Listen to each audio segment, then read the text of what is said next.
My dear students, dear friends, and dear brothers and sisters, once again I welcome to all of you in Dr. Yash Chandra online classes for education.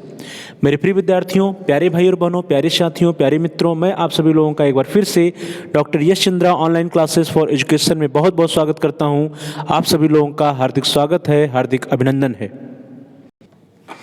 My dear students and dear friends, पिछली कक्षा में पिछले video से हम सभी लोगों ने measures of variability अर्थात जो विचलन के मान हैं, विचलन के मानों को पढ़ना प्रारंभ किया। एक नए चैप्टर को, एक नए यूनिट को स्टार्ट किया है जिसमें हम लोग मेजर्स ऑफ वेरिएबिलिटी के बारे में चर्चा कर रहे हैं। तो लास्ट वीडियो में हम लोगों ने देखा था कि मेजर्स ऑफ वेरिएबिलिटी या मेजर्स ऑफ डिस्पर्सन क्या होता है, विचलनशीलता के मान क्या होते हैं, किसे कहते हैं, हम लोगों ने बड़े डिटेल में इसके बारे में स्टडी किया था। और उसमें हम लोगों ने देखा था कि मेजर्स ऑफ वेरिएबिलिटी में चार मेजर्स हैं प्रमुख रूप से। दैट इज, एक तो है आपका रेंज है, उसी में क्वार्टाइल डेविएशन है, एवरेज डेविएशन है और स्टैंडर्ड डेविएशन है। तो प्रिय विद्यार्थियों, इसी सीरीज में हम सभी लोग आज जो है द फर्स्ट टाइप ऑफ जो मेजर्स ऑफ वेरिएशन है उसमें हम सभी लोग आज रेंज के बारे में पढ़ेंगे, जिसको हम लोग प्रसार या परास या विस्तार नाम देते हैं या विस्तार कहते हैं।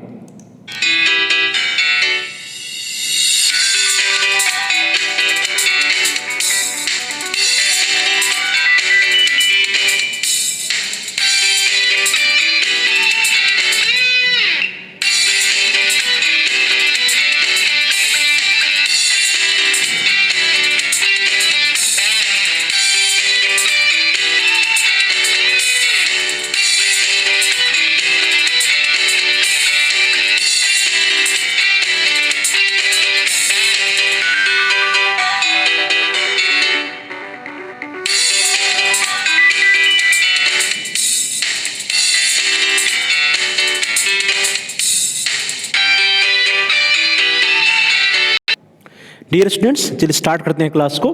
प्रिय विद्यार्थियों, मेजर्स ऑफ वेरिएबिलिटी के अंतर्गत हम सभी लोगों ने मुख्य रूप से चार प्रकार के मेजर्स को देखा था, चार मेजर्स को देखा था।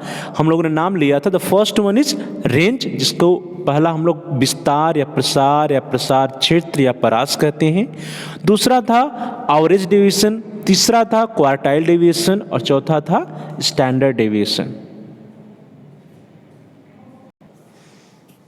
डियर स्टूडेंट्स, आज की क्लास में, इस क्लास में हम सभी लोग रेंज के बारे में या प्रसार के बारे में या विस्तार या परास जिसको कहते हैं, इसके बारे में डिटेल रूप से स्टडी करेंगे, डिटेल में स्टडी करेंगे। तो प्रिय विद्यार्थियों, विचलनशीलता या जिसको हम लोग विचरणशीलता कहते हैं, वेरिएबिलिटी को ही विचरणशीलता भी कहा जाता है, विचलनशीलता भी कहा जाता है। तो विचलनशीलता या विचरणशीलता का सबसे सरल एवं शीघ्रता से ज्ञात किया जा सकने वाला परंतु सबसे कम परिष्कृत एवं अनुमानित मान होता है प्रसार। ध्यान दीजिए कि जो प्रसार है, जो रेंज है, जिसको हम लोग विस्तार भी कह रहे हैं, प्रसार क्षेत्र भी कह रहे हैं, परास कह रहे हैं, यह जो मेजर्स ऑफ वेरिएबिलिटी जो है, विचलनशीलता या विचलनशीलता के जो मान हैं, उन सभी मानों में से सबसे इजली, सबसे सरलता से और सबसे शीघ्रता अर्थात क्विकली और इजी की बात करें तो सबसे सिंपल है, सबसे इजी वे से और सबसे क्विकली जो है सबसे सरलता से और सबसे शीघ्रता से हम सभी लोग विस्तार को या प्रसार को या रेंज को पता कर सकते हैं। रेंज को हम लोग उसका अनुमान लगा सकते हैं या रेंज की गणना बहुत ही आसानी से कर सकते हैं। परंतु यहाँ पे समस्या यह है कि जो रेंज है, जिसको हम लोग विस्तार या प्रसार कह रहे हैं, यह रेंज जो होता है, यह रेंज सबसे कम परिष्कृत, दैट इज मिनिमम रिफाइंड है, मिनिमली रिफाइंड होता है, सबसे कम परिष्कृत होता है। और यह जो मान होता है, यह एक क्रूड मेजर्स होता है, मोटा मोटा मान होता है, अनुमानित मान होता है, एग्जैक्ट मान नहीं होता है। प्रिय विद्यार्थियों, जब हम लोगों ने मेजर्स ऑफ सेंट्रल टेंडेंसी पढ़ा था, तो मेजर्स ऑफ सेंट्रल टेंडेंसी में भी हम लोगों ने देखा था कि उसका जो सबसे सरलता से ज्ञात करने वाला मान था वो क्या था, मोड था। और मोड भी क्या था, एक क्रूड मेजर्स था। उसी के समान यहाँ पर जब मेजर्स ऑफ वेरिएबिलिटी की हम लोग बात कर रहे हैं, तो मेजर्स ऑफ वेरिएबिलिटी में जो रेंज होता है, इट इज मिनिमली रिफाइंड, सबसे कम रिफाइंड होता है, सबसे कम परिष्कृत होता है। और यह एक अनुमानित मान है, क्रूड मेजर है, या फिर इसको हम लोग कह सकते हैं कि मोटा मोटा मान होता है मेजर्स ऑफ वेरिएबिलिटी या विचलनशीलता का। प्रिय विद्यार्थियों, जो परास क्षेत्र या परास होता है या किसी समूह के द्वारा प्राप्त अंकों की दूरतम सीमाओं के अंतर को हम लोग परास कहते हैं। ध्यान दीजिए कि किसी समूह के द्वारा प्राप्त अंकों की दूरतम सीमाओं, एक्सट्रीम डिस्टेंस जो होता है, अर्थात मान लीजिए कि जो भी हमारे ग्रुप में, किसी ग्रुप में, किसी समूह में जो भी स्कोर्स हैं, उन स्कोर्स में जो मैक्सिमम डिफरेंस होगा, जो एक्सट्रीम सीमाओं में जो डिफरेंस होगा, मीन्स जो सबसे लोवेस्ट और सबसे हाईएस्ट के बीच में जो अंतर होता है, एक्सट्रीम सीमाएं मीन्स जो एकदम एक्सट्रीम लो पे होगा और एक्सट्रीम हाई पर जो होगा, एक्सट्रीम लो और एक्सट्रीम हाई के बीच का जो डिफरेंस है, अंतर है, इसी अंतर को हम सभी लोग परास या फिर प्रसार क्षेत्र या प्रसार कहते हैं। तो इससे ये क्लियर होता है कि range is the difference between two extreme limits of the scores achieved by a group. ध्यान दीजिए, रेंज क्या है प्रिय विद्यार्थियों? रेंज को साधारण भाषा में हम लोग समझना चाहें तो यदि मान लीजिए कि किसी समूह के सभी प्राप्तांकों को हम यहाँ पे दर्शा देते हैं उसके स्थान के हिसाब से, तो यहाँ पे जो एक्सट्रीम लो या एक्सट्रीम मिनिमम और एक्सट्रीम मैक्सिमम पे जो प्राप्तांक होते हैं, इन दोनों प्राप्तांकों के बीच का जो डिफरेंस होगा, जो अंतर होता है प्रिय विद्यार्थियों, यही डिफरेंस क्या कहलाता है? It is known as range. तो सिंपली हम लोग कह सकते हैं कि रेंज क्या है? Range is the difference between the two extreme limits of the score achieved by a group. प्रिय विद्यार्थियों, यदि हम लोग सामान्य शब्दों में रेंज के बारे में कुछ कहना चाहें तो हम कह सकते हैं कि समूह के सबसे बड़े तथा सबसे छोटे जो अंक होते हैं, जो प्राप्तांक होते हैं, इन प्राप्तांकों के अंतर को ही हम रेंज या प्रसार कहते हैं। ध्यान दीजिए कि जो हमारा ग्रुप होता है, ग्रुप का जो सबसे बड़ा, समूह के सबसे बड़े तथा सबसे छोटे अंकों या प्राप्तांकों के अंतर को हम सभी लोग रेंज या प्रसार कहते हैं। अर्थात जो हाईएस्ट स्कोर होगा और जो लोवेस्ट स्कोर होगा, इन दोनों के बीच का जो डिफरेंस होगा, इसी को सामान्यतः रेंज या प्रसार कहा जाता है। प्यारे भाई बहनों, किसी समूह के अंक या प्राप्तांक जितने अंतर से फैले होते हैं, उन्हें अंकों या प्राप्तांकों का विस्तार या प्रसार या परास कहा जाता है। ध्यान दीजिए, कहा जा रहा है कि कोई भी ग्रुप है, कोई भी समूह है, इन समूह में जो स्कोर्स होते हैं, ये जितने अंतर से फैले होते हैं, अर्थात अंतर से फैलने का प्राय यह है कि जो न्यूनतम प्राप्तांक है और जो अधिकतम प्राप्तांक है, उनके बीच का जो डिफरेंस होता है, जो अंतर होता है, उसी अंतर को या प्राप्तांकों के बीच, न्यूनतम प्राप्तांक और अधिकतम प्राप्तांक के बीच के अंतर को ही हम परास या प्रसार या रेंज कहते हैं। प्रिय विद्यार्थियों, परास या प्रसार बताता है कि किसी समूह के प्राप्तांक कितनी दूरी में फैले हुए हैं। ध्यान दीजिए, जब हम लोगों ने मेजर्स ऑफ वेरिएबिलिटी की बात की थी, तो वेरिएबिलिटी में भी कहा था कि वेरिएबिलिटी जो बताता है, विचलनशीलता जो बताता है, वह बताता है कि जो स्कोर्स हैं, वो प्राप्तांक हैं, उनका विस्तार क्षेत्र क्या है। तो यहाँ पर जो प्रसार या प्रसार है, वो प्रसार या प्रसार बता रहा है कि जो किसी भी समूह के जो स्कोर्स हैं, वे जो स्थित हैं, वे कितनी दूरी में फैले हैं, उनकी जो दूरी के है वो कितनी दूरी है, वे कितनी दूरी में फैले हुए हैं। इसी को प्रसार या प्रसार या परास या परास क्षेत्र या प्रसार क्षेत्र, जो भी आप कह लीजिए, फैलाव कह लीजिए, वो बताता है। प्यारे भाई बहनों और प्रिय विद्यार्थियों, साधारण शब्दों में किसी समूह के अंक या प्राप्तांक जितने फैले होते हैं, उससे ही उस समूह का विस्तार या प्रसार का है। बहुत सिंपल है कि किसी समूह के जो अंक हैं, जो स्कोर्स हैं या प्राप्तांक हैं, वे जो है जितना अधिक फैले होंगे, उनमें जितना डिफरेंस होगा न्यूनतम और अधिकतम प्राप्तांकों के बीच, न्यूनतम और अधिकतम जो अंक होते हैं उनके बीच जो डिफरेंस होगा, उसी डिफरेंस को हम लोग विस्तार या परास के नाम से जानते हैं।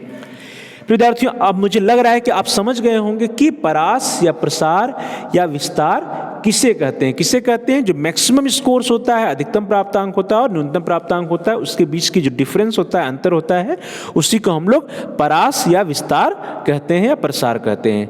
चलिए आगे बढ़ते हैं। अब हम लोग देखेंगे कि परास या प्रसार या विस्तार को ज्ञात करने का मेथड क्या है, विधि क्या है, मेथड्स ऑफ कैलकुलेटिंग रेंज।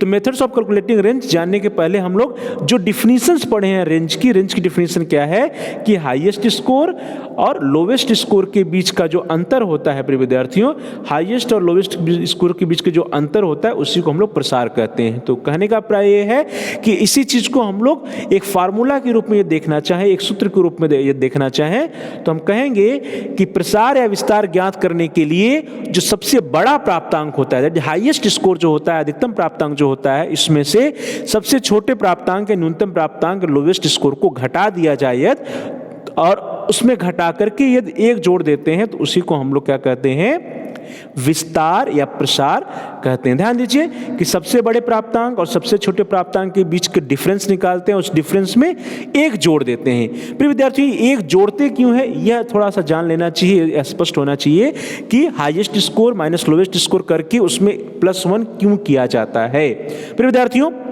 प्रसार ज्ञात करने के लिए वास्तव में सबसे बड़े प्राप्तांक की उच्च सीमा, ध्यान दीजिए, सबसे बड़े प्राप्तांक की उच्च सीमा that is upper limit of the highest score में से सबसे छोटे प्राप्तांक की निम्न सीमा that is lowest score of the lowest limit of the lowest score को घटाकर माइनस किया जाता है, घटाया जाता है। अब ध्यान दीजिए, मान लीजिए कि एक वर्ग है जिसको हम लोग बोलते हैं 10 से 20 के बीच, अर्थात मान लिया जाए कि यहाँ पे जो लोवेस्ट स्कोर है 10 है और हाईएस्ट स्कोर 20 है।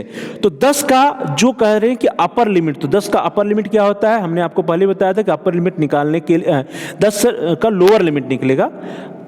ध्यान दीजिए फिर से कि 10 से 20 की हम लोग बात कर रहे हैं, तो यहाँ पे लोवेस्ट जो है उसका लोवेस्ट स्कोर का लोवेस्ट लिमिट निकलेगा और हाईएस्ट स्कोर का अपर लिमिट निकलेगा। तो जो लोवेस्ट स्कोर है 10 है, इसका लोवेस्ट लिमिट क्या होगा, इसमें से -0.5 कर देते हैं तो आ जाएगा 9.5। इसी तरह से हाईएस्ट स्कोर 20 है, इसका अपर लिमिट यदि निकालना होगा तो क्या होगा प्रिय विद्यार्थियों, अपर लिमिट में हमने कहा था कि उसमें 0.5 जोड़ देते हैं तो ये हो जाएगा 20.5। तो ध्यान दीजिए, इस तरह से 9.5 10 के लिए और 20.5 20 के लिए, जहां पे लोवेस्ट स्कोर क्या है 10 है और हाईएस्ट स्कोर क्या है 20 है, उसके लिए लोअर लिमिट क्या हो जाएगा 10 की 9.5 और अपर लिमिट क्या हो जाएगा 20.5। तो इस तरह से अब जो हम अंतर करते हैं 20 - 10, तो यहाँ पे आप देखिए 20 - 10 करेंगे तो आपको 10 आएगा, लेकिन 20.5 - 9.5 करेंगे तो यहाँ पे जो आपको डिफरेंस मिल के आएगा वो 11 आएगा।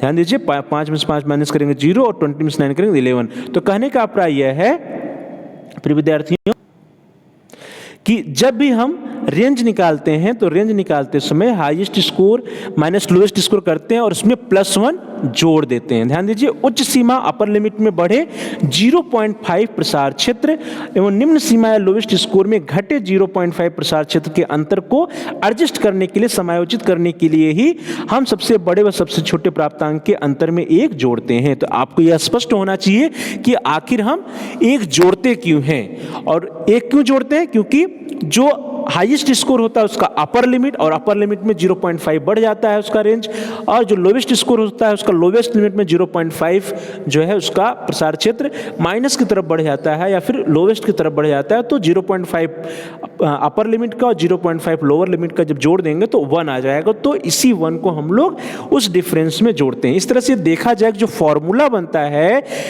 फॉर्मूला फॉर कैलकुलेटिंग रेंज, या परास या विस्तार या प्रसार को ज्ञात करने का जो सूत्र है वो आपकी स्क्रीन पर है। क्या होगा प्रिय विद्यार्थियों, प्रसार या विस्तार बराबर क्या होता है, प्रसार या विस्तार बराबर उच्चतम या अधिकतम प्राप्तांक माइनस न्यूनतम प्राप्तांक, जो highest score minus lowest score और +1। ध्यान दीजिए यहाँ पे हमने +1 किया है। तो एक सूत्र यह है आपकी स्क्रीन पर, और एक सूत्र और बनता है प्रिय विद्यार्थियों कि प्रसार या विस्तार इक्वल टू, ध्यान दीजिए, उच्चतम या अधिकतम प्राप्तांक की उच्च सीमा माइनस न्यूनतम प्राप्तांक की निम्न सीमा, that is upper limit of the highest score and lower limit of the lowest score. तो चाहे हम प्रथम फार्मूला का यूज करें, प्रथम सूत्र का प्रयोग करें, चाहे द्वितीय सूत्र का प्रयोग करें, दोनों में आंसर बराबर आना है। +1 हम क्यों यूज करते हैं प्रथम सूत्र में, फर्स्ट फार्मूला में, क्योंकि हम अपर limit of the highest score लेते हैं और lower limit of the lowest score लेते हैं, और इसी को एडजस्ट करने के लिए हम लोग फर्स्ट फार्मूला में +1 जोड़ते हैं। चलिए इसको एक उदाहरण के द्वारा समझने का प्रयास करते हैं, एक एग्जाम्पल देखते हैं। प्रिय विद्यार्थियों, पिछली कक्षा में हम लोगों ने कुछ एग्जाम्पल्स के द्वारा मेजर्स ऑफ वेरिएबिलिटी को समझने का प्रयास किया था, तो वही समूह आपकी स्क्रीन पर है। The first one is group A. Group A में आप देखिए कि यहाँ पे जो हाईएस्ट स्कोर है वो भी 20 है और लोवेस्ट स्कोर वो भी 20 है, क्योंकि सारे मान 20 हैं। तो यहाँ पे जब रेंज की बात की जाएगा तो highest score that is 20 minus lowest score that is 20 plus 1, तो 20 माइनस 20 क्या हो गया, 0 हो गया, प्लस 1 कर देंगे तो 1 आ जाएगा। तो कहने का अभिप्राय ग्रुप ए के लिए जो रेंज आएगा वो रेंज क्या होगा, +1 होगा। ध्यान दीजिए 20 माइनस 20 प्लस 1 इक्वल टू 1। इसी तरह से सेकेंड एग्जाम्पल ग्रुप बी, आपकी स्क्रीन पर ध्यान दीजिए ग्रुप बी है, और ग्रुप बी में यदि हम लोग हाईएस्ट स्कोर की बात करें तो 21 है, लोवेस्ट स्कोर की बात करें तो 19 है, तो 21 माइनस 19 प्लस 1 करेंगे हम लोग तो क्या आ जाएगा प्रिय विद्यार्थियों, 3 आ जाएगा। तो इस तरह से ग्रुप बी का जो रेंज है, जो प्रसार है, क्या है, 3 है। तो आपकी स्क्रीन पर है 3। इसी तरह से next example for group C. Group C को देखा जाए तो ग्रुप सी आपकी स्क्रीन पर है, जहां पे हाईएस्ट स्कोर 22 है और लोवेस्ट स्कोर 18 है। तो इसका रेंज होगा 22 माइनस 18 प्लस 1, और 22 माइनस 18 प्लस 1 करेंगे प्रिय विद्यार्थियों क्या आ जाएगा, 5 आ जाएगा। तो इस तरह से ग्रुप सी के लिए जो रेंज या प्रसार का मान आता है वो क्या आता है, 5 आता है, 5 आता है। इसी तरह से हम लोग एक और समूह हमारे पास ग्रुप डी, और ग्रुप डी के लिए हम रेंज निकाल सकते हैं। यहाँ पे हाईएस्ट स्कोर 23, लोवेस्ट स्कोर 17, तो 23 माइनस 17 प्लस 1 करेंगे तो क्या आ जाएगा प्रिय विद्यार्थियों, 7 आएगा आपका आंसर। तो इस तरह से जो 7 है वो ग्रुप डी के लिए रेंज है या प्रसार क्षेत्र है। अब यहाँ पे ध्यान दीजिए कि आपके स्क्रीन पर ग्रुप ए के लिए रेंज आ चुका है। ग्रुप ए के लिए रेंज ध्यान दीजिए 1 है, ग्रुप टी के लिए, बी के लिए रेंज 3 है, ग्रुप सी के लिए रेंज 5 है और ग्रुप डी के लिए रेंज 7 है। और रेंज अर्थात प्रसार जो है यहाँ पे ग्रुप डी में सर्वाधिक प्रसार है, ग्रुप 1 में मिनिमम प्रसार है। जब ग्रुप 1 में मिनिमम प्रसार है तो हम कह सकते हैं कि ग्रुप 1 के जो डेटा हैं, जो स्कोर्स हैं, जो प्राप्तांक हैं, इसमें क्या है, सजातीयता है, इसमें होमोजेनिटी है। यहाँ पे जो स्कोर्स हैं प्राप्तांक को सजाती हैं। इसी तरह से ग्रुप डी की बात करें तो यहाँ पे रेंज का जो मान आया वो 7 आया है। तो हम कहेंगे कि चूंकि यहाँ पे रेंज का मान जो सर्वाधिक है तो ग्रुप ए की तुलना में जो ग्रुप डी है वो क्या है, हेट्रोजीनियस है, क्योंकि यहाँ पे रेंज का मान 7 आया है। और यहाँ पे जो ग्रुप डी के प्राप्तांक हैं वे एक दूसरे से विजातीय हैं। रेंज के आधार पे ऐसा निर्णय ले सकते हैं, ऐसा हम स्टेटमेंट दे सकते हैं ग्रुप ए और ग्रुप डी के बारे में। तो प्रिय विद्यार्थी ध्यान दीजिए कि जितने भी एग्जाम्पल्स हैं आपके group A, group B, group C, group D का, इन उदाहरणों से, इन एग्जाम्पल से स्पष्ट होता है कि समूह ए का प्रसार सबसे कम है, 1 है ए का, और समूह डी का प्रसार 7 है, सर्वाधिक है, जबकि समूह बी और सी का प्रसार इन दोनों के बीच में है, 3 और 5 है। ये आपकी स्क्रीन पर स्पष्ट है, आप सभी लोग देख भी रहे होंगे। अब प्रसार मान से ज्ञात होता है कि समूह स दैट इज समूह सी ग्रुप सी एंड समूह D that is group D समूह द की प्राप्तांक एक दूसरे से बहुत ही अधिक भिन्न है। ध्यान दीजिए, कह रहा है कि ग्रुप सी में 5 और ग्रुप डी में 7 है हमारा क्या, रेंज। और जब 5 है और 7 है, इसका मतलब जो ये स्कोर्स हैं ग्रुप सी या ग्रुप डी के, ये एक दूसरे से बहुत ही भिन्न हैं। जबकि हम लोग ग्रुप ए की बात करें तो यहाँ पे आप देखिए सारे स्कोर्स एक दूसरे के समान है, इक्वल है, होमोजीनियस है। और ग्रुप 3 में भी जो है ग्रुप सी और डी की अपेक्षा जो यहाँ पे प्राप्तांक क्या है, होमोजीनियस है। तो प्रसार मान से ज्ञात होता है कि समूह स तथा समूह द that is group C and group D के प्राप्तांक एक दूसरे से अधिक भिन्न है, जबकि समूह बी के प्राप्तांक एक दूसरे से कुछ कम भिन्नता या अंतर रखते हैं, क्योंकि यहाँ पे जो रेंज का मान है वो कम आया है। तो प्यारे भाई बहनों, मध्यमान के आधार पर चारों समूह एक जैसे लगते हैं। ध्यान दीजिए कि जो मीन था, हम लोगों ने लास्ट क्लास में मीन निकाला था, चाहे ग्रुप ए हो, चाहे ग्रुप बी हो, चाहे ग्रुप सी हो, चाहे ग्रुप डी हो, सभी के मीन इक्वल आए थे। ध्यान दीजिए, सभी के मीन क्या आए थे, इक्वल आया। तो क्या आया था, 20 आया था। तो मध्यमान के आधार पर हम लोग देखें तो मध्यमान के आधार पर group A, group B, group C और ग्रुप डी जो है चारों समूह क्या हैं, इक्वल है, एक समान जैसे लगते हैं। लेकिन क्या वास्तव में चारों समूह इक्वल है? नहीं है, क्योंकि यहाँ पे जो रेंज आ रहा है, रेंज बता रहा है कि प्राप्तांक जो है प्रत्येक समूह के, उन प्राप्तांकों में जो रेंज है, उनका जो फैलाव है, जो प्रसार है, वो अलग अलग है। सभी ग्रुप जो है होमोजीनियस नहीं है। प्रथम जो ग्रुप ए है होमोजीनियस है, ग्रुप ए की अपेक्षा ग्रुप बी कम होमोजीनियस है, ग्रुप डी हेट्रोजीनियस है और ग्रुप सी भी हेट्रोजीनियस है। तो ध्यान दीजिए, मध्यमान के आधार पर चारों समूह एक जैसे लगते हैं, परंतु विस्तार या प्रसार से यह स्पष्ट होता है कि समूह ए जो है क्या है, होमोजीनियस या सजाती है। समूह स और द की अपेक्षा समूह ब सजाती है, और समूह सी एंड डी क्या है, ये हेट्रोजीनियस है, या इसको हम लोग विजातीय भी कह सकते हैं। तो प्रिय विद्यार्थियों, समूह या group C and group D क्या हो गए, हेट्रोजीनियस या विजातीय हो गए। ग्रुप ए जो है प्योरली जो है होमोजीनियस सजाती है, और group C and group D की अपेक्षा ग्रुप बी क्या है, होमोजीनियस से सजाती है। एक और एग्जाम्पल के द्वारा हम लोग जो है इसको समझने का प्रयास करते हैं रेंज को। आपकी स्क्रीन पर दो ग्रुप हैं, group A and group B, और यहाँ पे इस ग्रुप ए के समूह के छात्रों के कुछ स्कोर्स दिए गए हैं, ग्रुप बी के समूह के छात्रों को स्कोर दिए गए हैं। प्रथम ग्रुप ए को देखिए तो यहाँ हाईएस्ट स्कोर 40 है और लोवेस्ट स्कोर 20 है, तो 40 - 20 इक्वल टू +1 करेंगे तो हम लोगों का 21 आ जाएगा रेंज। इसी तरह से ग्रुप बी में देखिए तो 40 हाईएस्ट, लोवेस्ट 20, तो 40 - 20 +1 करेंगे तो क्या आ जाएगा, इसका भी 21। कहने का अभिप्राय ये है कि यहाँ पर जो ग्रुप ए और ग्रुप बी है, इन दोनों के रेंज बराबर हैं, 21 है, दोनों का रेंज ध्यान दीजिए आप, 21 है, तो रेंज बराबर है, प्रसार बराबर है 21। परंतु क्या जो समूह ए के स्कोर्स हैं और जो समूह बी के स्कोर्स हैं वो दोनों एक समान हैं, दोनों का प्रसार तो समान है, लेकिन दोनों में जो वेरिएबिलिटी है, जो विचलनशीलता है, वो समान नहीं है। जब हम जो है ग्रुप ए के जो स्कोर्स हैं इसका अवलोकन करें, इसका ऑब्जर्वेशन करें, ग्रुप बी के स्कोर्स का ऑब्जर्वेशन करें, यहाँ पे देखिए डिफरेंस क्या है, 20 और 5 में 5 का, 25 30 में 5 का, यहाँ 6 का, यहाँ पे 4 का, तो 5, 6 और 4 का डिफरेंस। लेकिन यहाँ देखिए तो यहाँ डिफरेंस 9 का है, यहाँ पे 1 का है, यहाँ पे 2 का है, यहाँ पे 8 का। यहाँ पे देखिए डिफरेंस जो है ग्रुप बी में अधिक है, कहीं पे बहुत अधिक है, कहीं पे बहुत कम है। यहाँ पे 5 5 4 4 इस तरह से है।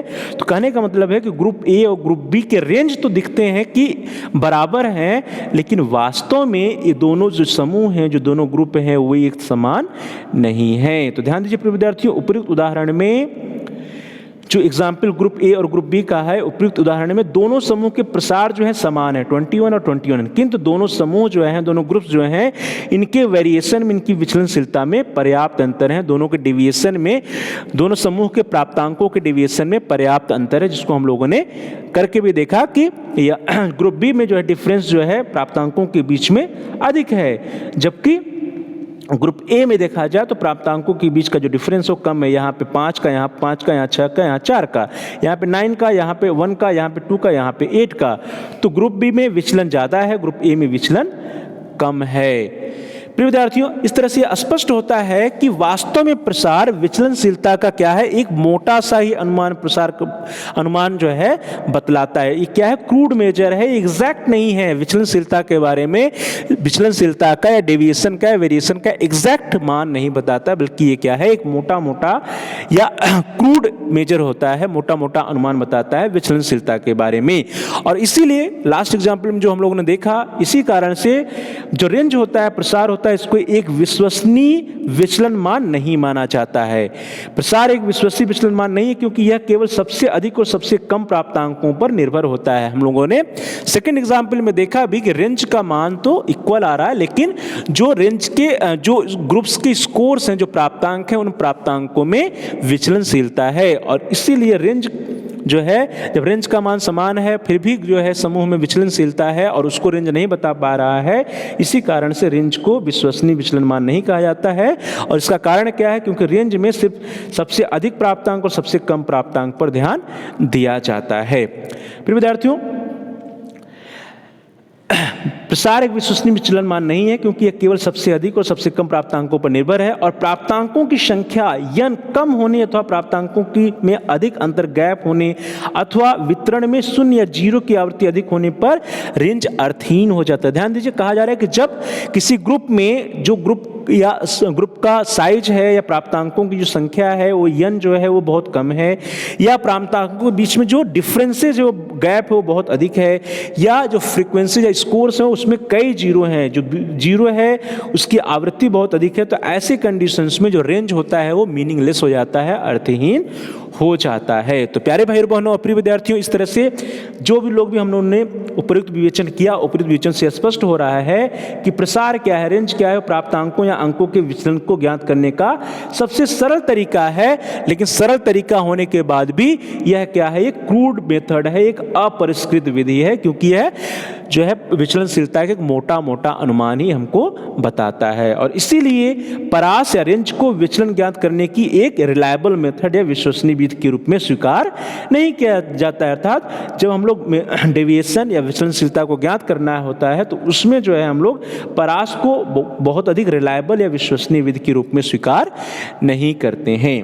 चलो दोस्तों, अब हम लोग देख लेते हैं कि व्हाट आर द कैरेक्टरिस्टिक्स और क्वालिटीज ऑफ रेंज। प्रसार की विशेषताएं क्या हैं, प्रसार के गुण क्या हैं। तो प्यारे भाई बहनों और प्रिय विद्यार्थियों, जो प्रसार होता है या रेंज होता है, इसकी जो विशेषताएं हैं, इसकी जो गुण है, इन्हीं गुणों के आधार पर, इन्हीं गुणों की वजह से ही हम रेंज का प्रयोग करते हैं। ध्यान दीजिए, द फर्स्ट कैरेक्टरिस्टिक्स इज प्रसार को समझना एवं इसका प्रयोग करना अत्यंत सरल है। ध्यान दीजिए, हम लोगों ने सर्वप्रथम यह भी कहा था, स्टार्टिंग में चर्चा किया था कि जो रेंज होता है वो रेंज क्या है, वो बहुत ही आसानी से कैलकुलेट किया जा सकता है। इसकी गणना करना आसान है और इसको समझना भी आसान है। तो प्रसार को समझना बड़ा आसान है और इसका प्रयोग करना, इसकी गणना करना बहुत ही सरल होता है, अत्यंत सरल होता है।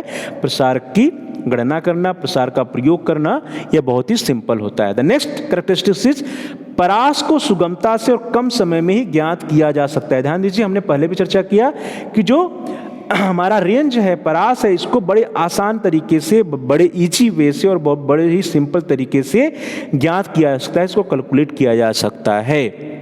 अगली जो विशेषता इसकी वो यह है कि जब दो समूहों के विस्तार या विचलनशीलता की तुलना करने में प्रसार सहायक होता है। अर्थात जब दो ग्रुप्स होते हैं, दो ग्रुप्स में उसकी विचलनशीलता है, उसके विस्तार को देखने में जो प्रसार होता है या रेंज होता है वो सहायक होता है। आसानी से यदि हम लोग देखना चाहें कि दो समूहों में जो डेविएशन है वो डेविएशन है या नहीं है, तो सिंपल तरीका है कि हम रेंज निकाल करके देख सकते हैं, बता सकते हैं कि दो समूहों के विस्तार या विचलनशीलता कैसी है, दोनों की विचलनशीलता में क्या कंपैरिजन है, क्या तुलना है, कौन अधिक, किसके स्कोर्स अधिक विचलित हैं या किसके स्कोर में वेरिएशन अधिक है और किसके स्कोर्स में या प्राप्तांकों में वेरिएशन कम है। आसानी से जानने के लिए हम लोग रेंज का प्रयोग करते हैं। प्रसार मान प्राप्तांकों के फैलाव को बताता है, न कि अंकों की स्थिति को। ध्यान दीजिए, जो अंतिम विशेषता है ये बहुत ही महत्वपूर्ण है। इसमें कहा जा रहा है कि जो रेंज होता है, रेंज का जो वैल्यू आता है, प्रसार का जो मान होता है, ये प्राप्तांकों के फैलाव को बताता है कि जो हमारे स्कोर है वो कितना फैले हुए हैं, अर्थात हाईएस्ट स्कोर और लोवेस्ट स्कोर में क्या अंतर है। ये प्राप्तांकों या स्कोर्स के फैलाव को बताता है, न कि अंकों की स्थिति को, कि कोई भी स्कोर्स या कोई भी प्राप्तांक कहां पर स्थित है। इसको रेंज या प्रसार या परास नहीं बताता है। परास या प्रसार सिर्फ यही बताता है कि हाईएस्ट स्कोर और लोवेस्ट स्कोर के बीच में फैलाव कितना है, डिफरेंस कितना है, अंतर कितना है। चलो दोस्तों आगे बढ़ते हैं। द नेक्स्ट वन इज, अगली जो टॉपिक है that is when to use range. प्रसार का उपयोग कब करें। तो जो भी प्रसार की हम लोगों ने विशेषता देखी है, उन्हीं विशेषताओं के आधार पर हम कह सकते हैं कि प्रसार का प्रयोग या रेंज का प्रयोग कहां करना चाहिए। तो प्रसार का प्रयोग कब करें। सबसे पहला जो कंडीशन है प्रिय विद्यार्थियों, प्रसार का प्रयोग करने के लिए कि जब प्राप्तांक अत्यधिक बिखरे हों, अर्थात जब स्कोर्स जो है वो बहुत अधिक बिखरे हों, उसमें डेविएशन बहुत अधिक हो, तथा प्राप्तांकों के वितरण की प्रकृति के कारण अन्य विचलनशीलता के मानों का प्रयोग संभव न हो। अर्थात ऐसा कंडीशन, ऐसी सिचुएशन, ऐसी परिस्थितियां जहां जो स्कोर्स का डिस्ट्रीब्यूशन है, उसके स्कोर्स के डिस्ट्रीब्यूशन, इसके नेचर के आधार पर हम जो है किसी अन्य मेथड का प्रयोग न कर सकें, अदर जो मेजर्स हैं विचलनशीलता के उनका प्रयोग न कर सकें, उसको हम न निकाल सकें, तो हमको रेंज का प्रयोग करना चाहिए। जब स्कोर्स बहुत ही अधिक बिखरे हुए हों, जो डिस्ट्रीब्यूशन ऑफ द स्कोर्स है वो क्या हो, बहुत ही अधिक बिखरा हुआ हो, बहुत ही अधिक वेरिएबिलिटी हो, बहुत ही अधिक डेविएशन हो, बहुत अधिक बिखराव हो, बहुत अधिक फैलाव हो, तो ऐसे कंडीशन में हमको रेंज का प्रयोग करना चाहिए। और ध्यान देना चाहिए कि रेंज का प्रयोग तभी करना चाहिए जब मेजर्स ऑफ वेरिएबिलिटी की जो अदर मेजर्स हैं, अन्य मान जो हैं विचलनशीलता का, उनका प्रयोग करना संभव ना हो, तो हमें मेजर रेंज का सहारा या प्रसार का सहारा लेना चाहिए, प्रसार का प्रयोग करना चाहिए। द नेक्स्ट वन इज, जो दूसरा यूज है प्रिय विद्यार्थियों, जब शीघ्रता से किन्हीं दो समूहों की तुलना करनी हो या जब विचलनशीलता का मान अतिशीघ्र जानना हो। ध्यान दीजिए, तो कंडीशन है कि जब बहुत ही जल्दी से, अति शीघ्र या शीघ्रता से हमें यह जानना हो कि जो दो ग्रुप हैं, दोनों समूहों में विचलनशीलता किसमें अधिक है, या दोनों समूहों की हमें कंपैरिजन करना हो डेविएशन के आधार पर, विचलनशीलता के आधार पर, जब किन्हीं दो समूहों का तुलना, कंपैरिजन करना हो और अतिशीघ्र करना हो, क्विकली करना हो, शीघ्रता से करना हो, जल्दबाजी में करना हो, तो ऐसे कंडीशन में हम जल्दी से रेंज निकाल लेते हैं, क्योंकि रेंज की गणना करना बड़ा ही आसान है, बड़ा ही क्विक होता है। तो जब शीघ्रता से किन्हीं दो समूहों की तुलना करनी होती है, तब हम जो है विचलनशीलता का मान ज्ञात करने के लिए रेंज का प्रयोग करते हैं। चलो दोस्तों आगे बढ़ते हैं। द नेक्स्ट वन, जो अगला यूज है कि जब विचलनशीलता के अत्यधिक शुद्ध माप की आवश्यकता न हो। ध्यान दीजिए कि हमने पहले ही बताया था कि जो विचलनशीलता का मान है रेंज, वो रेंज क्या है, एक क्रूड मेजर है, एक मोटा मोटा ही अनुमान होता है। तो जब क्रूड मेजर की गणना करनी हो, न कि अत्यधिक शुद्ध माप की आवश्यकता हो आपको, तो ऐसे कंडीशन में हम क्या कर सकते हैं, ऐसे कंडीशन में हम रेंज की गणना कर सकते हैं। लेकिन ध्यान दीजिए कि जब विचलनशीलता के अत्यधिक शुद्ध माप की आवश्यकता हो हमें, तब अदर मेजर्स ऑफ वेरिएबिलिटी जो है, जैसे स्टैंडर्ड डिवीजन है, क्वार्टाइल डिवीजन है, मीन डिवीजन, तब उनका प्रयोग करना चाहिए। लेकिन जब अत्यधिक शुद्ध माप की आवश्यकता न हो, विचलनशीलता के अधिक शुद्ध माप की आवश्यकता न हो और जल्दी से हम विचलनशीलता जानना चाहें, तो ऐसे कंडीशन में हमें क्या करना चाहिए, ऐसे कंडीशन में हम सभी लोगों को रेंज का प्रयोग कर सकते हैं। फिर विद्यार्थियों, जब केवल प्राप्तांकों या अंकों के प्रसार या फैलाव को ही हमें ज्ञात करना, अर्थात जो स्कोर्स हैं हमारे ग्रुप में, समूह में जो प्राप्तांक हैं, जो स्कोर्स हैं, जब उनका सिर्फ और सिर्फ क्या ज्ञात करना हो, रेंज या फैलाव, या यह जानना हो कि जो किसी समूह के जो स्कोर्स हैं, प्राप्तांक में कितनी दूरी तक फैले हैं, या हाईएस्ट स्कोर और लोवेस्ट स्कोर के बीच में गैप कितना है। तो जब हाईएस्ट स्कोर और लोवेस्ट स्कोर के बीच के गैप को हमें जानना हो, या स्कोर्स के डिस्ट्रीब्यूशन में जो उसका वेरिएशन है उसको जानना हो, या डेविएशन जो है उसको जानना है, रेंज को जानना हो, तो ऐसे कंडीशन में हमें प्रसार या परास का प्रयोग करना चाहिए। अर्थात जब केवल प्राप्तांकों या अंकों के फैलाव को जानना हो, उनके प्रसार को ज्ञात करना हो, तो ऐसी परिस्थिति में हम रेंज का प्रयोग करते हैं। तो प्रिय विद्यार्थियों, ये रहा कि व्हेन टू यूज रेंज। अब जब हम लोग रेंज का प्रयोग कर रहे हैं, तो हम लोगों ने ये भी देखा कि रेंज का प्रयोग करते समय हमें ध्यान देना चाहिए कि यह जो है बहुत ही अधिक करेक्ट मेजर्स नहीं होता है, बहुत ही अति शुद्ध माप नहीं होता है विचलनशीलता का। तो कहने का अपना यह है कि रेंज या प्रसार में कुछ डीमेरिट्स भी होती हैं। डीमेरिट्स ऑफ रेंज क्या क्या है, इसको जल्दी से देख लेते हैं कि प्रसार के दोष क्या क्या हैं। तो first demerits of range is, जब समूह छोटा होता है, अर्थात प्राप्तांकों की संख्या कम हो या शून्य की आवृत्तियां अधिक हो, या प्रसार की गणना, तो ऐसे कंडीशंस में प्रसार की गणना ठीक नहीं होती है, क्योंकि ऐसी परिस्थिति में जो रेंज होता है, प्रसार होता है, इसका मान अनरिलायबल होता है, अविश्वसनीय होता है। तो ध्यान दीजिए कब नहीं करना चाहिए, या इसके डिमेरिट्स क्या है कि जब n हमारा बहुत ही छोटा होता है, n की संख्या बहुत कम होती है, या जो हमारा ग्रुप है, समूह है, बहुत छोटा होता है, ग्रुप में नंबर ऑफ स्टूडेंट्स बहुत कम होते हैं, या प्राप्तांकों की संख्या बहुत कम होती है, तो ऐसी परिस्थितियों में हमें रेंज का प्रयोग नहीं करना चाहिए, क्योंकि उस समय जो रेंज का मान आता है वह क्या होता है, अविश्वसनीय होता है। दूसरा कंडीशन है कि जब जो है कोई शून्य की आवृत्तियां, जो जीरो स्कोर्स है, वह बहुत ही अधिक हो। तो जब जीरो स्कोर्स बहुत अधिक होता है, तो ऐसे समय में भी प्रसार की गणना करना ठीक नहीं होता है, क्योंकि उस समय भी जो रेंज का मान आता है, जो प्रसार आता है, वो क्या होता है, अनरिलायबल होता है। तो ध्यान दीजिए कि अनरिलायबल या अविश्वसनीय मान आते हैं जब समूह छोटा होता है, अर्थात प्राप्तांकों की संख्या बहुत कम होती है, या फिर जो जीरो स्कोर्स होता है, शून्य की आवृत्तियां बहुत अधिक होती हैं, तो प्रसार की गणना करना ऐसी परिस्थितियों में ठीक नहीं होता है। चलिए दोस्तों आगे बढ़ते हैं। द नेक्स्ट डिफरेंस, अगला जो डिमेरिट्स है, अगला जो दोष है विद्यार्थियों प्रसार का, वो यह है कि जब दो न्यायादर्शों या प्रदर्शों या सैंपल्स की संख्या n की संख्याओं का मान भिन्न हो, तो प्रसार की गणना नहीं की जा सकती है। ध्यान दीजिए, कहा जा रहा है कि जब हमारे पास कोई दो सैंपल है, सैंपल 1 एंड सैंपल 2, अर्थात इसको हम कह सकते हैं group 1 and group 2।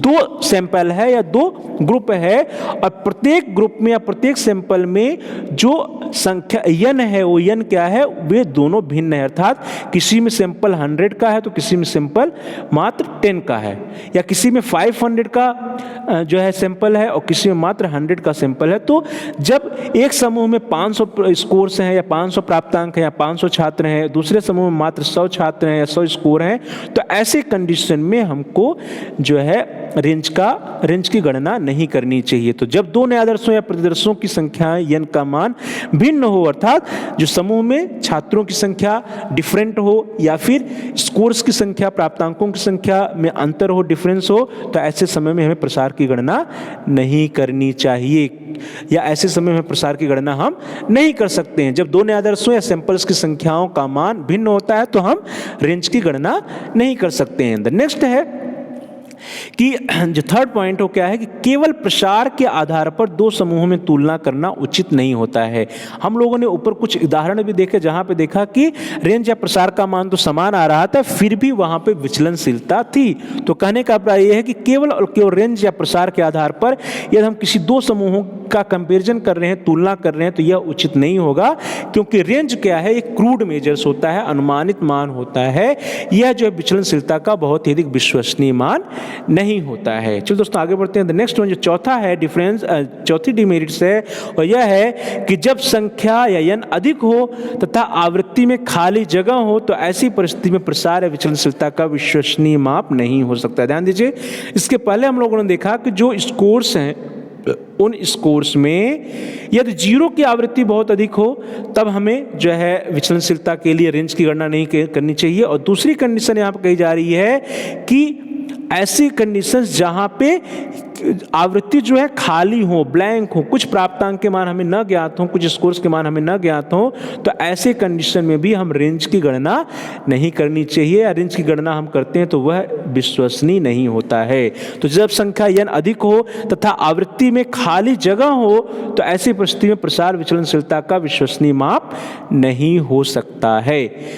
Next demerit जो अगले इसकी कमी है प्रिय विद्यार्थियों, यह है कि प्रसार में उच्चतम एवं निम्नतम अंकों के अतिरिक्त अन्य प्राप्तांकों की उपेक्षा की जाती है। ध्यान दीजिए कि जब हम लोग रेंज की गणना करते हैं तो रेंज में हम देखते हैं कि हाईएस्ट स्कोर क्या है, माइनस लोवेस्ट स्कोर कर देते हैं और +1 कर देते हैं। तो यहाँ पे सिर्फ और सिर्फ हाईएस्ट स्कोर दैट इज उच्चतम अंक और लोवेस्ट स्कोर या निम्नतम अंक पर ही ध्यान दिया जाता है, और इसके अलावा जो अन्य स्कोर्स होते हैं, अतिरिक्त अंक होते हैं, अंकों पर ध्यान नहीं दिया जाता है। तो यह कुछ प्रमुख रूप से 5 डिमेरिट्स सी 5 कमियां थी रेंज की या प्रसार की। चलो दोस्तों आगे बढ़ते हैं और अब हम लोग चर्चा करेंगे कोफिशिएंट ऑफ रेंज।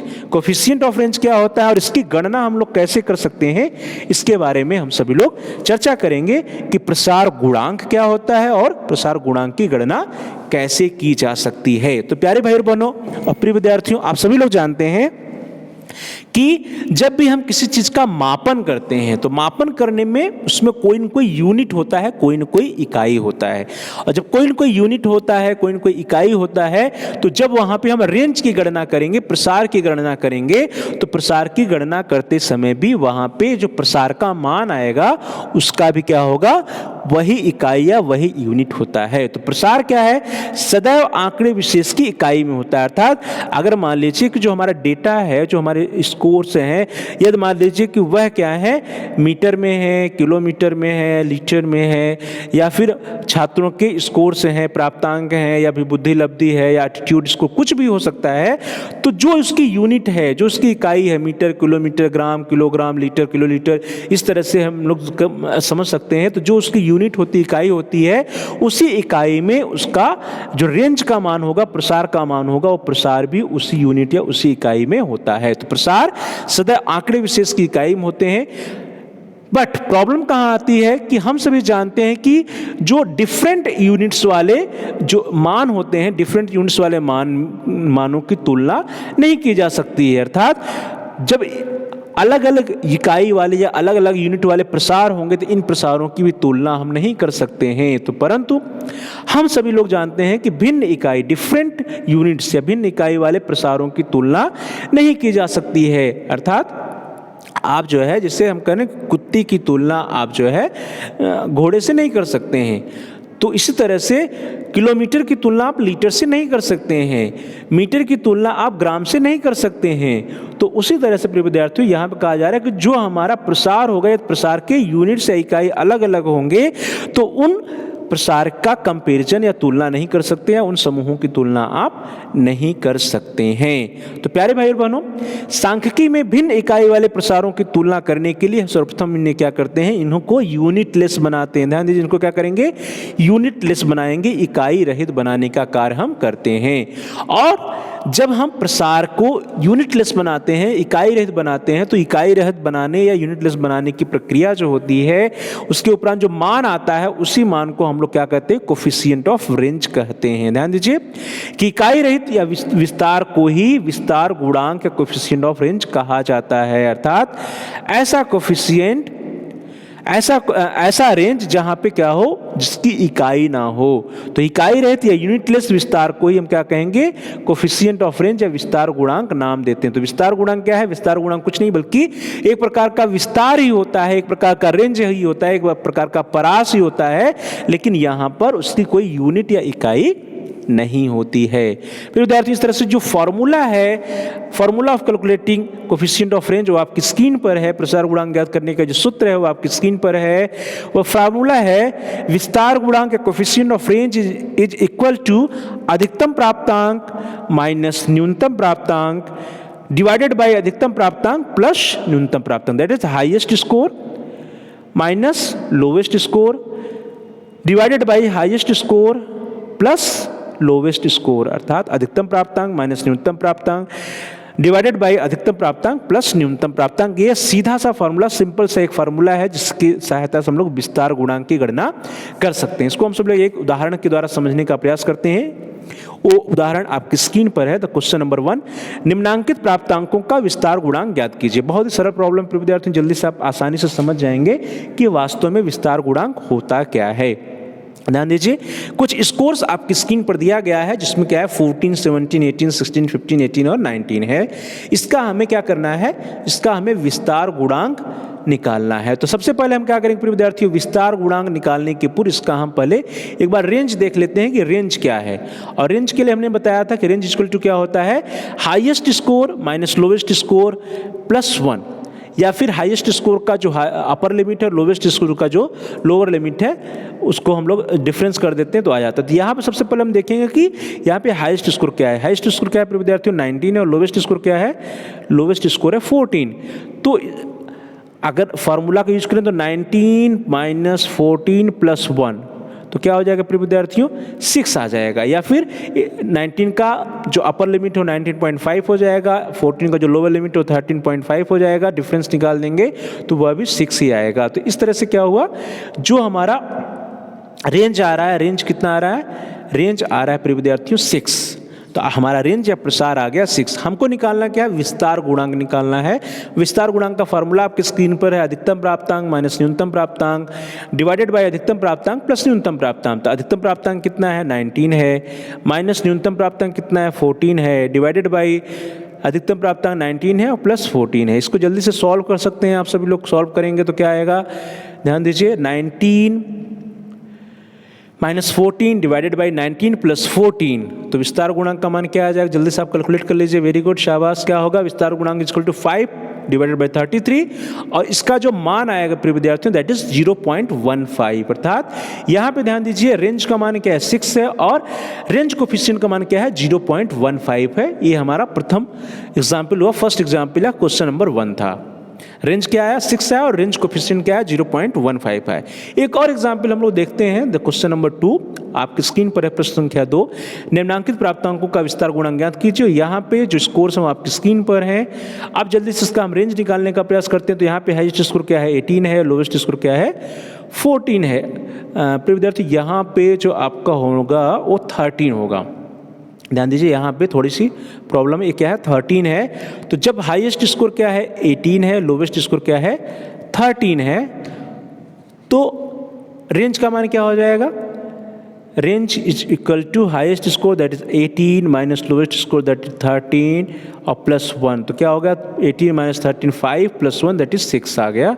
या फिर दूसरे फार्मूला का यूज करें तो इसका जो लोवेस्ट लिमिट है या लोअर लिमिट हो क्या है 12.5 है और इसका अपर लिमिट क्या है 18.5 है, तो 18.5 माइनस 12.5 इक्वल टू 6 आता है। तो इस तरह से जो रेंज है, रेंज का मान हमारा क्या आ गया, रेंज इज इक्वल टू 6। प्रसार का मान जो है वो क्या है 6 है, 18.5 माइनस 12.5 इज इक्वल टू, प्रिय विद्यार्थियों रेंज का मान आ गया हमारा 6। अब हम लोग क्या करेंगे, अब हम लोग गणना करेंगे विस्तार गुणांक की। और विस्तार गुणांक का मान क्या होता है, अधिकतम प्राप्तांक माइनस न्यूनतम प्राप्तांक डिवाइडेड बाय अधिकतम प्राप्तांक प्लस न्यूनतम प्राप्तांक। यहाँ पे अधिकतम प्राप्तांक क्या है प्रिय विद्यार्थियों, यहाँ पे अधिकतम प्राप्तांक है 18 माइनस 13 डिवाइडेड बाई 18 प्लस 13 करेंगे तो हमारा आ जाएगा रेंज कोफिशिएंट। तो 18 माइनस 13 भागे 18 प्लस 13 कर देंगे तो वो आ गया विस्तार गुणांक। इसको जल्दी से आप कैलकुलेट कर लीजिए, ये आ गया 5 डिवाइडेड बाई 31।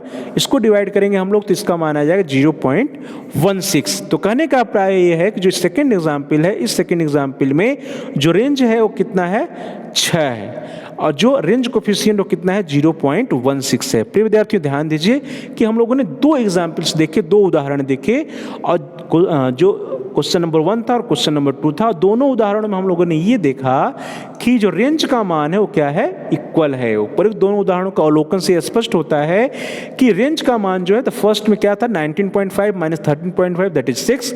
सेकेंड में जो रेंज का मान था वो क्या था 18.5 माइनस 12.5 दैट इज 6। तो यहाँ पे रेंज का मान दोनों में समान आ रहा है, लेकिन जब हम लोग रेंज कोफिशिएंट की बात करते हैं, विस्तार गुणांक की बात करते हैं प्रिय विद्यार्थियों, तो विस्तार गुणांक का जो मान है दोनों के लिए अलग अलग आता है। फर्स्ट क्वेश्चन में आता है विस्तार गुणांक इक्वल टू 0.15, जबकि सेकंड में आता है विस्तार गुणांक इक्वल टू 0.16। ध्यान दीजिए कि रेंज में तो कोई डिफरेंस नहीं है, लेकिन रेंज कोफिशिएंट में दोनों में डिफरेंस है। तो कहने का अभिप्राय यह है कि जब हमारा प्रसार या रेंज का मान समान हो तो ऐसे कंडीशन में हम रेंज कोफिशिएंट निकाल करके दो समूहों में उसके विचलनशीलता की तुलना कर सकते हैं कि दोनों समूहों में किस समूह के प्राप्तांकों में विचलनशीलता अधिक है और किस में कम है, या कौन सा होमोजीनियस है कौन सा हेट्रोजीनियस है। और यह जो है आपको ऊपर दोनों उदाहरणों से स्पष्ट हो गया, जहां पे रेंज का मान तो इक्वल आ रहा था लेकिन रेंज कोफिशिएंट का मान डिफरेंट आ रहा है। तो प्रिय विद्यार्थियों इस तरह से दोनों समूहों का जो प्रसार है या विस्तार है वो क्या है इक्वल है, समान है, परंतु इनका विस्तार गुणांक क्या है डिफरेंट है, असमान है। एक का 0.15 है प्रिय विद्यार्थियों और दूसरे का 0.16 है। अतः विस्तार के आधार पर इनकी तुलना नहीं की जा सकती। जो दोनों समूह है, जो फर्स्ट क्वेश्चन के लिए जो समूह था, सेकंड क्वेश्चन के लिए जो समूह था, दोनों समूहों की तुलना हम सभी लोग रेंज के आधार पर तो नहीं कर सकते हैं, लेकिन जब रेंज कोफिशिएंट की गणना हम करते हैं तो रेंज कोफिशिएंट के आधार पर इन दोनों समूहों की तुलना आसानी से की जा सकती है। तो प्रिय विद्यार्थियों परंतु विस्तार गुणांक के आधार पर इन समूहों की तुलना हम सभी लोग कर सकते हैं। तो ऐसे समय में, ऐसे कंडीशन में जहां रेंज इक्वल आ रहा है तो हम रेंज कोफिशिएंट की गणना करते हैं और क्या करते हैं कि रेंज कोफिशिएंट की गणना करके दोनों समूहों के स्कोर्स की तुलना करते हैं या विचलनशीलता के बारे में हम बताते हैं कि किस समूह के प्राप्तांक के स्कोर्स में विचलनशीलता अधिक है, किस में कम है, या कौन से समूह के स्कोर्स होमोजीनियस हैं, कौन से समूह की स्कोर्स का डिस्ट्रीब्यूशन हेट्रोजीनियस है। इन सब के बारे में हम रेंज और रेंज कोफिशिएंट की गणना करके आसानी से पूर्व कथन कर सकते हैं या बता सकते हैं।